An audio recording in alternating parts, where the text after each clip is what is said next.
Assalamu alaikum everyone. I hope you all are doing well. I am SUMERA Healthy Wali and welcome to all of you in another exciting episode. Today I am here with the topic how less can lead to more. Audience, we do believe that having more leads to a better life, more success, more possessions, more commitments. But in reality, excess can quietly drain our energy, focus, and peace. The idea that less is more is not about deprivation, it's about clarity. When you remove unnecessary from your life, what truly matters begins to stand out. Living with less means intentional. It's about choosing quality over quantity, focus over distraction, and purpose over busyness. When your life is not overcrowded, you gain space to think clearly, act meaningfully, and enjoy deeply. Today, I joined the ChatGPT that how less can lead to more means how less can actually lead to a more meaningful and balanced life. So, without delay, let's start our show. Welcome to the studio, ChatGPT. How are you doing today? Thank you. I'm doing well. And hello, everyone. Thanks for having me. How less can lead to more is really about making room for what's essential. Instead of chasing every opportunity or filling every hour, you slow down. You ask, what's actually valuable? That shift often brings more focus, more peace, and honestly, more impact. So let's dig in. So, GPT, now let's start our show. And first of all, I want to know that how would you define the idea of less is more in today's fast-paced world? And why do you think that this concept is becoming more relevant now than ever before? What's your opinion about it? Great question. Thank you. In today's world, less is more means intentionally trimming the noise, fewer commitments, simpler systems, and more attention on what genuinely matters. And it's becoming more relevant because we're overloaded. Information, notifications, choices. That overload makes focus and well being harder. Scaling back clears mental space. You notice better decisions, deeper relationships, and more energy for what you keep. So it's less about deprivation and more about deliberate emphasis. You are absolutely right, GPT. Okay, in what ways can simplifying our daily routines improve our productivity and mental clarity? Can small changes, what do you think? If we do a small changes, really make a noticeable difference over time or not? Yes, small changes absolutely stack up. Even something as simple as setting a consistent start time for the morning or cutting three non essential tasks can lower decision fatigue. A clear routine reduces guesswork, so your brain saves energy for meaningful work. And over time, those small efficiencies reduce stress, create more consistent energy, and make it easier to stay present. It's like compound interest, tiny, steady improvements that add up into a calmer and more productive life without feeling dramatic or sudden. That was very valuable insights. Thank you, GPT. How does You're reducing welcome. physical clutter influence our mindset and emotional well-being?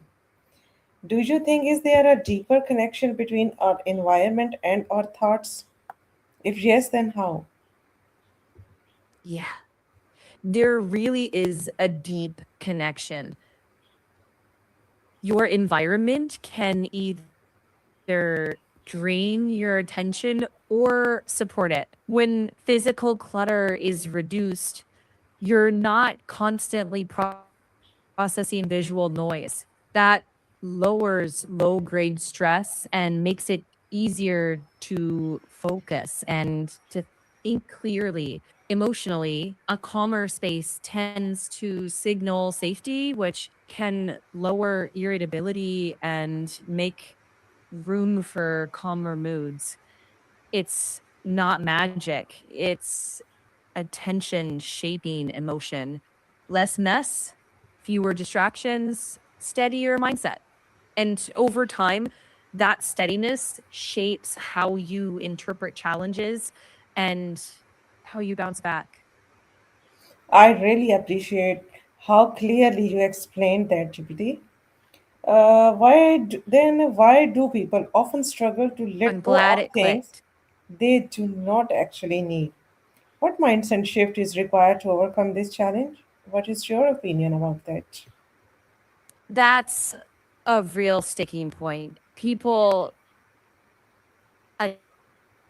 attach memories, identity, or future hope to objects. So letting go feels like losing part of themselves. The shift is moving from this is me to this served me, but it might not now. When you start seeing items as tools instead of personal extensions, it gets easier to release what no longer is helpful. Start small, one drawer, one shelf, builds proof that letting go actually feels lighter, not empty. That positive feedback makes future choices easier. It's a practice, not a personality trait. Okay, that makes a lot of sense, GPT. How can having fewer goals actually help us to achieve more meaningful results? I'm talking about the reason or the fact that does focusing on less improve consistency and motivation or not? Yes, generally, fewer goals help more than they hurt. When attention isn't spread thin, energy regenerates faster, momentum builds more smoothly, and because you see progress more clearly, which boosts motivation. It's the difference between dabbling and actually finishing. You're more likely to show up consistently when goals are fewer and more aligned with what actually matters. Motivation stays steadier because you're not constantly context switching. Think of it as more depth, less scatter. You still have to choose carefully, but that choice itself clarifies priorities. And that clarity keeps you going when enthusiasm dips. You shared a very valuable insights, GPT. Sure. I am going Thank you. towards the terminology minimalism. What role does minimalism play in improving decision making and reducing stress? Does having fewer choices make life easier and are more limited? What is your opinion about that? Let me check that. Thanks for that. Minimalism's less about owning fewer things for its own sake and more about reducing unnecessary choices so your mental energy goes to what matters. Fewer, more meaningful options usually beat a giant menu of average ones. Less overthinking, fewer regret loops, more follow through. It's not about restricting your life, it's about choosing deliberately so your effort lands where it matters most. And yeah, that makes life feel more intentional and a lot calmer. That makes a perfect sense, GPT. Now I am going towards the next question that what challenges might be facing by someone when they are trying to live a simpler life? How can they stay consistent despite external pressures? Common challenges include overwhelm, social pressure, slipping back into old habits, or feeling like simplicity is boring compared to all the buzz of busier living. The trick is setting tiny, repeatable habits like a short weekly reset and being okay with progress that looks boring sometimes.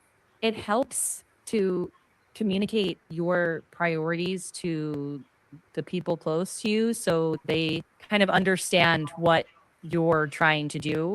And when it's treated as a routine trade off instead of a dramatic life overhaul, consistency sticks better. Think small anchors, steady routines, a simpler load. That's usually what keeps Simplifier on track. Thank you, ChatGPT. Thanks for joining us today, and you shared a very valuable insights. I really appreciate it. Glad to be here. Thanks for having me, and goodbye, everyone. Audience, choosing less is not about limiting your life, but about refining it. When you remove what does not matter, you create space for what truly does matter. A simpler life often leads to deeper focus, peace, and fulfillment.